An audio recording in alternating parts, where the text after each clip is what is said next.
Mae Young Classic winner. That was awesome. And do you know what this is gonna do for me and my school? I'm updating the website right now with some revised rates. I mean, not to take anything away from what it means for your career, but you know, the fact that I trained the winner of the Mae Young Classic, that's good for business. Anyway, congrats, Red. You're on your way. Oh, and send me a picture of you with the trophy when you get a chance. I'll edit myself standing next to you if that's cool. Alright, later. Ah, Riley Flash, you are such a lovable goober. And I do appreciate you putting in the effort to edit yourself into the photo with the winner of the Mae Young Classic. So, I heard my sign in our hometown was either hit with a very localized hailstorm or the more likely scenario, it was vandalized. Do you or it's your a hoax. friend Trey know anything about that? Because if I can prove that you had anything to do with it, there will be severe consequences. Anyway, I need to get back to training. I'm going to pretend my sparring partner is you and slap the crap out of her. Later! Huh. Even when she's right, Brooklyn Von Braun is still kind of a turd. Could've won this 2 years ago if some idiot hadn't passed Mig D up in L.A.? She really has earned it, Mr. Pac. I'm pretty sure she'd say thank you with that. Awesome match, you're on your way to big things? Man, I wonder how Mig D would react to getting a message like that from Lita in real life. Red, it's your old pal, Baron Blade! Nope. I already know what kind of stuff you're gonna try to send us down, Mr. Blade, and I know how the story ends. I know it ends. That was a Less Than Jake reference, in case anybody was wondering. Not that they were.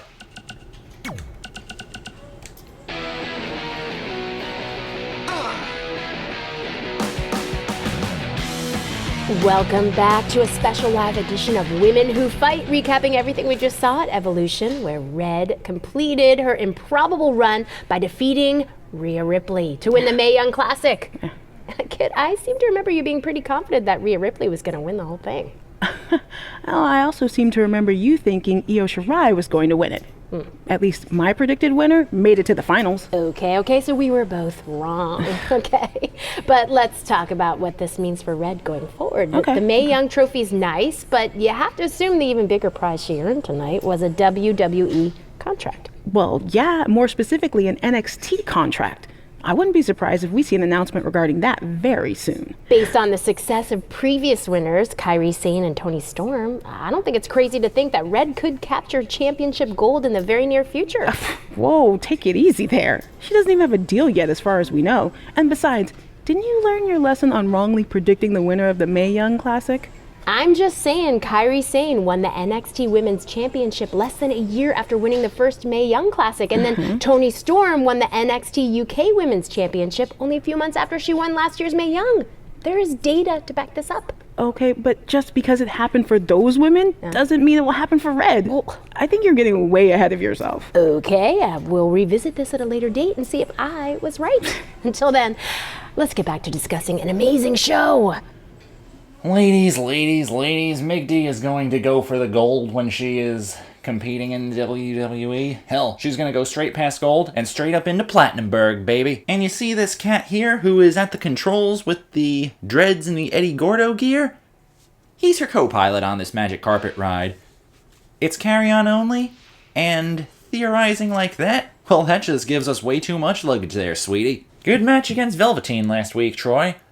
Well, Ricochet, at least you complimented me. I still think Troy is slightly cooler than Trey. Did I say that earlier in this, or was that in the recording that didn't get recorded? And I would like to point out that I do like Ricochet, partially because he kind of reminds me in name of a character on this cartoon from back in the day, Mucha Lucha, where one of the protagonists was also named Ricochet. His gimmick was that he pinballed everywhere. Mucha Lucha was a weird show, folks. Maybe I'll try to explain... No, wait, I can't explain anything about it because I haven't seen it in a while. And it was one of Cartoon Network's shows they adopted from another network, so I really couldn't explain it that well.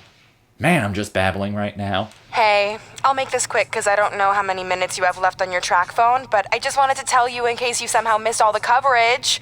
I won my fight last night! 10-0 now, and my career is really taking off. I'm starting to get talk show appearances, commercial offers. I even got an album deal in Brazil. Here's a preview of my first track. Hot head red, hot head red, hot head red, hot head red. Pretty good, right? Later. I honestly thought Brooklyn Von Busta was going to make it sound more like Smoke on the Water. Hot head red, hot head red, hot head red, hot head red, something like that. Also, she managed to do something that I didn't think was possible. Managed to make comp sound slightly more bearable as a musician. I would honestly take one of those 10-hour videos where it's just one song over and over on a loop where it's comp, as opposed to 10 seconds of whatever Brookie put out. Ooh, Mig D is going to be facing Candice LeRae and Rhea Ripley in a triple threat match. Ooh, two of her former victims are coming back for the salty run back. Seriously, though, I wonder if Mig D has ever heard the phrase salty run back. And I wonder if it actually is a term known outside of fighting game communities. Heard him facing you and Rhea at TakeOver? Looking forward to picking up where we left off back in LA? Well, Mig D believes the feeling is mutual, Miss LeRae. Any new podcasts? Yes, there are podcasts. Coleman, did you happen to catch NXT last week? I never miss it. I like to watch and say, yep, better than that guy. Oof, better than that loser. Way better than that turkey. Sounds like a fun way to watch the show. It is. But there is one guy there who is pretty awesome. I can't remember his name, though. Rhymes with Fanny. Looks like he's about 17. Oh, you mean Manny? No, but that's close. Maybe it was Nanny or Granny? It'll come to me. Anyway, I wanted to ask what you thought about Trey hijacking the show and calling out Velveteen Dream. Kind of reminded me of when we invaded NXT a couple years back. Yeah, but when we did it, we had super cool costumes from my Uncle Don's costume shop in Syracuse, New York. You're welcome, Uncle Don. Well, our little stunt in NXT kind of backfired with Triple H and Baron. But so far, it looks like it's working out for Trey because he ended up getting Velveteen to be his partner for the Dusty Classic. Cranny! That's it! That's definitely not it. Your thoughts on Trey? He's a loudmouth, and all he cares about is his look and doing whatever he can to entertain the crowd. On that look part, I agree with you. Okay, I feel like you're trying to make turkey into a thing, but it's not really happening. That's exactly what a turkey would say. And I just realized I kind of broke my rule regarding separating the podcasts into their own video. I spoke during them. In hindsight, I probably should just mute the microphone before I start one of these. Ah well, live and learn, kids. Okay, wants me to show what I got by beating Velveteen Dream tonight on NXT? Yes, Cassius? Even though I had to ask you to go to the bathroom and it turned out to be a prank, I will honor that request. Hey, Ricochet finally got my name right. Maybe we can finally have dinner. Probably, depending on if you are in... if our schedules can match up, Miss Jane. You can count on it. Time to update my school's website again. I'm thinking something like Riley Flash, esteemed trainer of Mae Young Classic winner and NXT Women's Champion Red. Oh, and NXT superstar Trey. I guess he's doing all right for himself now. Well, anyway, you keep it up, champ. I got my eye on you. 'Cause of your eye injury a couple weeks back? Yeah, feel free to use that on TV. Again, I approve of your pun, Mr. Flash. Or at least the crazy way you leave these messages. Sarah Amato says that Mig D's gonna need everything she needs to beat Candice. And Lita is also wishing a similar thing.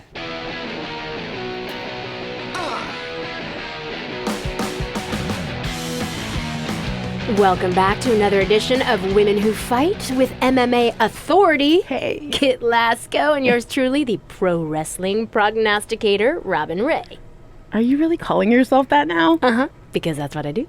I prognosticate. You correctly predicted that Red would hold a title within a year of winning the Mae Young Classic, and now for the last month, you haven't stopped bragging about it. It's really not a good look. Whatever. Oh, but I guess you need to get your bragging in while you can before Red loses her championship back to Candice LeRae in their singles match. And what makes you so sure that's gonna happen? Because Red's had that brutal eye injury and there's no way she's been able to train consistently. Maybe she could overcome that in a normal match, but not in an Iron Woman match where stamina means everything. Oh, since when are you an expert on stamina?